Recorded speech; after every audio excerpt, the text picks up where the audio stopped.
Hello students and welcome back to the lore of the Iron Kingdoms with me, Professor Caster, and for all of us new students, this is lore from the game or from the tabletop war game and the RPG Warmachine and the Iron Kingdoms respectively. So today it's going to be actually a short video because we are going to be talking about a character, Warjack of the Protectorate of Menoth, who does not have a bonded warcaster because for some reason he moves on the whim of Menoth himself. At least that's what it is said. There are so few warjacks in the Iron Kingdoms that can run by themselves without the need of a warcaster or a jack marshal, so this guy is a very unique warjack indeed, but we will discuss him in this class. And then the following weeks we'll discuss all of the warjacks that are bonded to warcasters and what those abilities are. But we're just going to go over him today because he's a fun one. Before we begin, thank you so much for stopping by class, and if you could, please hit that like button and subscribe and all that fun stuff. Also, please feel free to share any of these videos with your friends and fellow gamers. It does help the class grow and keep the Steam train rolling. And another thank you to privateerpress for letting us read your fantastic lore. And without further ado, let's begin. Avatar of Menoth. A sanctified instrument of divine wrath, the Avatar of Menoth is a warjack said to be guided by the Creator's hand alone. It walks unfettered through the carnage of battle, heedless of mortal will or interest. The Harbinger of Menoth personally supervised the construction of this holy engine of war. The vassals who built the Avatar are said to have been driven by some unseen force that completely dominated their wills. They labored endlessly amid wafting fumes from sanctified censers, enraptured by the prayers spilling from the Harbinger's lips, even though they were unable to fully fathom the mechanisms they assembled. Menoth's will guided their hands as they painstakingly crafted each part to divinely inspired specifications before offering it to be anointed by holy blessings. The schematics of the Avatar's design were stricken from their minds as the sections were completed, leaving nothing but a sense of awe and foreboding. At the end of their labors, the Harbinger placed her hand on either side of the warjack's helms and whispered the Creator's final imperative to his newest creation. The massive construct filled with soul fire and roared to life, growling like a beast awakened from the depths of an ancient slumber. The Avatar lumbered through the portals of the foundry into the night of the Solis desert, an inferno of divine light in the darkness. The Harbinger and a legion of aspirants and acolytes proudly followed its smoldering footsteps, their prayers resounding with the words of the canon of the true law. In its right hand, the Avatar wields a massive Solis blade, whose name translates from the ancient Ichthir tongue as burning wrath. It is inscribed with the words of prayers that have not been spoken aloud in millennia. With each strike, it sunders those who would oppose Menoth's will, casting the impure down in fire and ruin. To fall beneath the weapon is to suffer the unmediated judgment of the Creator. In its left hand, the Avatar bears the divine shield. This Aegis carries the words of the lawgiver spoken to the first Menites as he raised the first wall. Indeed, those who observe the divine shield liken it to that very wall, unconquerable and unsurmountable.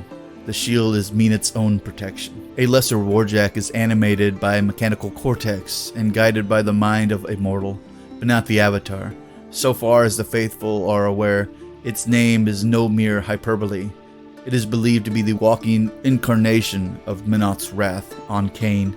Even the Harbinger cannot guide the supreme manifestation of Menoth. Where the Avatar treads, the faithless fall.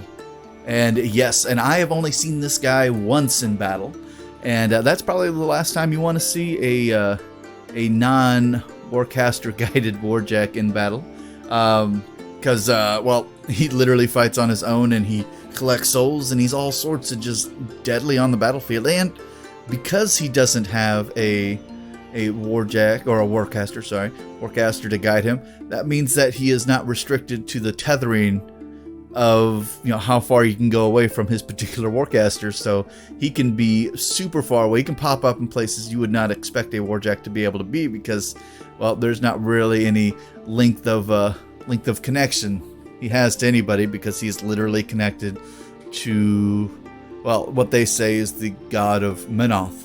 Although he was, started up by the Harbinger of Menoth, so that actually would make sense. So, but yes, he is uber deadly, uber crazy, and he does have some very interesting abilities that allow him to just keep on keeping on his own without any need of a warcaster to guide him.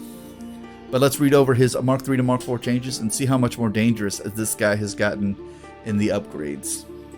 And as always, let's start with his stat line. So he's still a speed 5, he is a mat 8, a defense 10, an arm 19, he has the breakthrough ability, he has trample, slam, and headbutt, and he is a construct. Pretty basic and a pretty decent mat for a guy who's on his own a lot. What really separates him from a normal warjack is his abilities. So, well, and the fact that he doesn't have a warcaster. So the abilities he has is Avatar. This model cannot be part of a battle group or be jack-marshaled and does not have a functional cortex. This model never suffers disruption. This model can have up to 4 focus points at any time, and during the focus allocation step of your control range or control phase, this model receives D3 plus 1 focus points. So that is some variation there, and he gains his own focus, so that's kind of nice. His next ability is called Menoth's Gaze. This model can spend 1 focus point at any time during its activation to use Menoth's Gaze. For 1 round, enemy models that begin their activation within 8 inches of this model and in its line of sight can advance only towards this model. So that basically means you can spend 1 focus point, go out to the middle of a bunch of guys that would particularly like to charge your other models on your battle, and they have to go towards this guy, only towards him, not any other direction, not pull away, not move out of range of this guy. They literally have to just advance towards him, and that's the only direction they can go, as long as they're in his line of sight.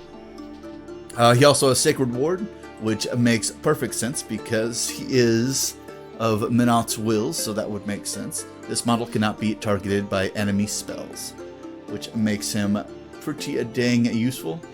What's nice is his point cost is only 15, which makes this character jack relatively affordable in comparison to some.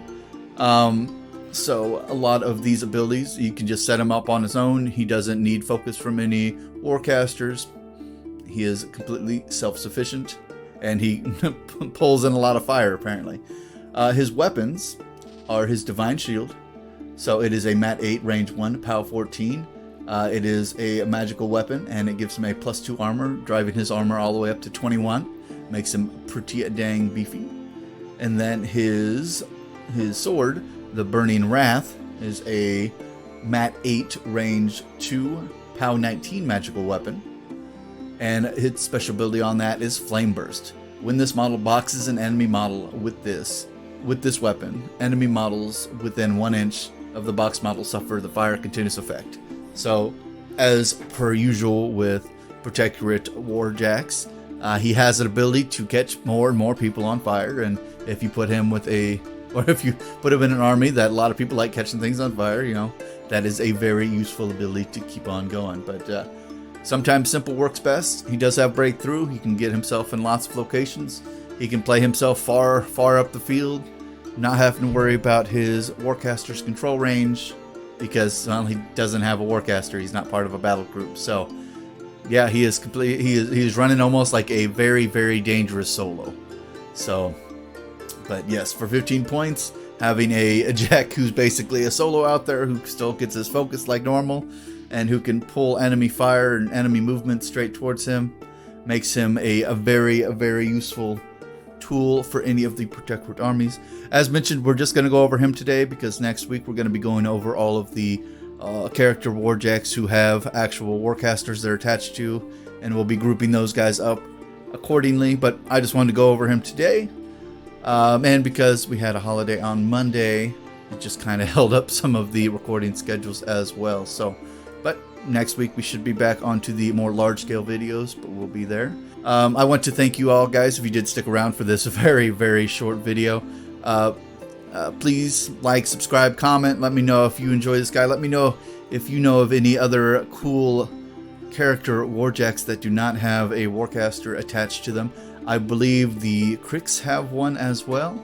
But we will get over that one when we get to them. I imagine that does make sense since, Protectorate are the good guys, Cricks are kind of the evil guys. That would make sense that they kind of mirror each other.